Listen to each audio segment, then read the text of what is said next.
Welcome to Cathy's Eclectic Garden, Zone 6A in Northwest Ohio. Let's do a deep dive into my moon garden. I'll be right back.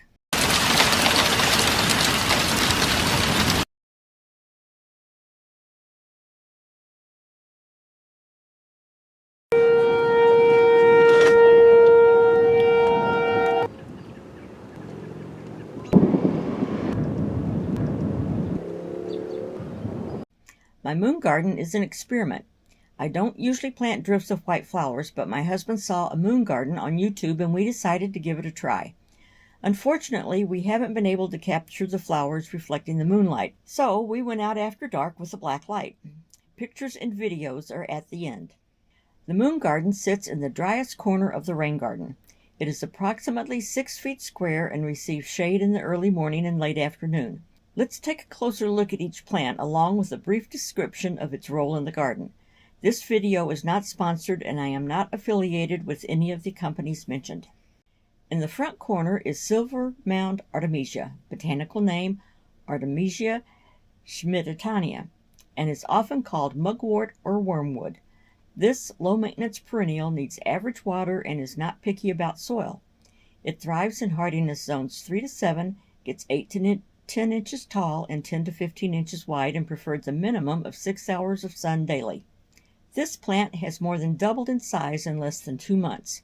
Its silvery, soft, feathery foliage and compact, cushion-like mound made it a perfect choice for this location. Edging lobelia grows on both sides of the Artemisia. Its botanical name is Lobelia arenis, and it is also known as garden lobelia or trailing lobelia. It is a perennial in hardiness zones 7 and higher. In cooler regions, it is grown as an annual. The tiny white flowers of this lobelia provide a nice contrast to the feathery silver foliage of the Artemisia. Firefly diamond yarrow is an easy-to-grow perennial hardy in zones 3 to 8. Blooming in summer, the ivory white flowers contrast beautifully with its dark green foliage. Cut back by half when the flowers die and turn brown. Firefly diamond yarrow grows 24 to 28 inches tall and 32 to 40 inches wide and prefers full sun and well-drained soil. Avoid planting in rich soil as this will cause drooping. This is a great pollinator plant attracting bees and butterflies. White diamonds dicentra. Next, let's look at proven winners white diamonds dicentra, often referred to as fern-leaved bleeding heart. This plant blooms in spring and continues blooming until frost. It is an alpine plant that thrives in full sun to part shade and well-drained soil. White diamonds gets 14 to 16 inches tall and wide and is hardy in zones 3 to 9. Lyrical white salvia, botanical name Salvia nemorosa, is hardy in zones 4 to 9. Profuse bright flowers complement silver gray foliage from mid-spring to mid-summer. Deadhead the spent blooms to get another flush of blossoms in fall. This heat-tolerant perennial sage plant attracts bees, butterflies, hummingbirds, and other pollinators to your garden. Growing 21 to 23 inches tall and wide in full sun, this easy-care salvia is not picky about soil type or moisture. Clumps may be easily divided in early spring every 3 to 4 years. Behind the Artemisia is Onyx and Pearl's beard tongue, botanical name penstemon. Reaching 42 inches tall and wide, this plant is hardy in zones 3 to 8, likes a full 6 hours of sun, and blooms early to midsummer. It features soft lavender flowers that look white from afar and has dark foliage. This native perennial attracts hummingbirds and other pollinators.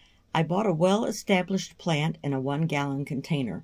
Unfortunately, it has succumbed to the 100-plus degree temperatures of the past few weeks and will need to be replaced.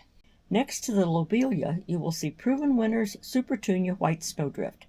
This annual grows 12 to 24 inches high and 24 to 36 inches wide and blooms prolifically until a hard frost.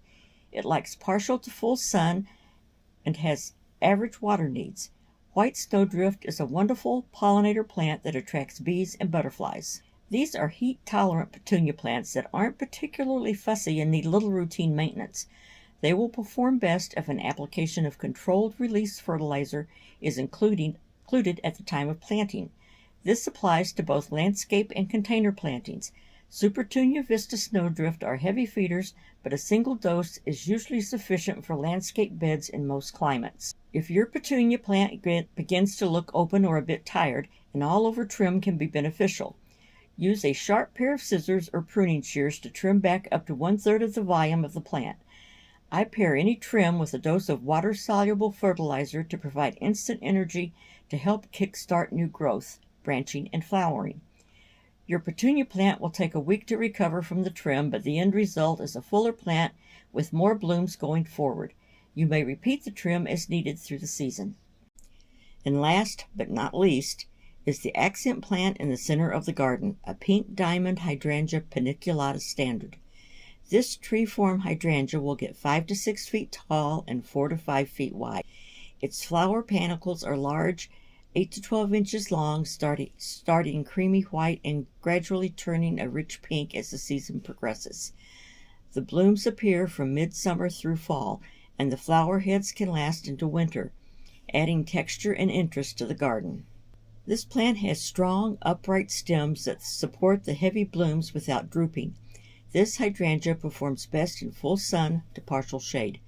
With afternoon shade recommended in hot climates, pink diamond blooms on current season's growth.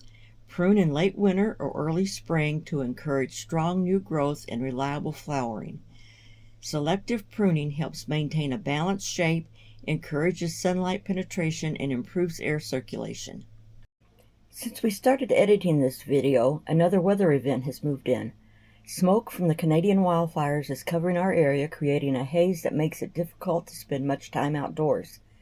We can smell the smoke as soon as we step outside, and another air quality alert remains in effect through Saturday, July 18th. We are praying for the safety of the firefighters, first responders, and everyone living near the fires, and we hope the fires are extinguished soon. Since planting the moon garden, we have not had a bright full moon, so my husband decided to video the garden at night using a black light to see how the garden may appear in moonlight. Do you have a moon garden? What plants did you use? Thanks for watching. Bye.